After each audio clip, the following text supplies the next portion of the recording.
Hello again. Thanks for joining us on TVC News at 7. We're staying with President Muhammadu Buhari's New Year message, where he said the federal government would, in 2021, ensure speedy determination of corruption cases. President Buhari, who made the promise to Nigerians on Friday, noted that his government had recorded substantial gains in the fight against corruption. And according to him, the administration is committed to continuing along the path of eradicating corruption through collaboration with the arms of government to effectively prosecute the fight. He also promised Nigerians that he would play his role as the nation's leader without fear or favor. The president says he didn't begrudge critics of his regime who'd hold the view that the progress recorded under him should have been faster and more sufficient, since what they want is a better Nigeria. Well, let's talk on this issue now with the Chairman, Center for Anti-Corruption and Open Leadership, Debo Adeniran. It's good to have you join us on TVC News. It's my pleasure. Thank you for having me. So to what extent do you agree with the president's assertion of substantial gains in the fight against corruption?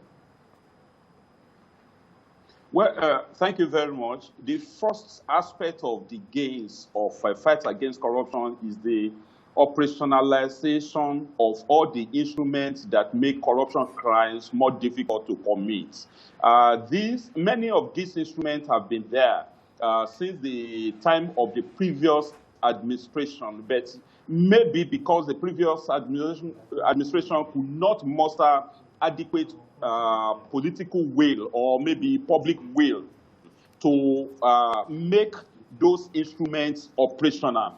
For example, when you talk about the implementation of BVN makes it impossible for anybody to hide any looted fund, any illicit fund under any guise in any financial institution, meaning that whatever anybody has in all the banks in the world will be known to the law of Nigeria and can be traced. When you look at TSA, it has always also been there since the time of the previous administration, but they didn't implement it. Now, TSA makes it impossible for head of MDAs or maybe their agencies to open accounts on behalf of the federal government. Now, that is that all the revenue accruing to federal government will go to treasury single accounts. That makes it impossible for those who want to steal through opening of personal account in the name of the federal government to siphon money. When you look at the EFCC too, yes, you can say anything about Magu. Ibrahim Magu, the acting chairman of EFCC, had committed so much into the fighting against corruption. And what he has done was to ensure that nobody was treated or is still being treated as being above the law. And that might be the reason why why he is facing the present predicament. Up till now, Magu has been one of the best chairmen that EFCC will ever have. It is during this administration also that we have somebody, a committed anti-corruption fighter at the helm of affairs in the ICPC, in person of Professor Bolaji Owatonoye. Owatonoye has been the secretary of PACAC, that is Presidential Advisory Committee on Anti-Corruption. And that body itself is another achievement that has come up with national policy on anti-corruption. And he has trained, I mean, the commission, the body has trained many NGO, many parastatals, many allow me to interrupt, yes. Especially now that you talk about the ICPC's role in fighting corruption in Nigeria. Towards the end of the year 2020, the agency came up with a report asserting that at least 9.4 billion naira had been paid as bribes in the justice sector, including the court systems. What are your thoughts on this? The first step in fighting corruption is identifying those who are corrupt and identify the corruption issues that they have involved themselves in.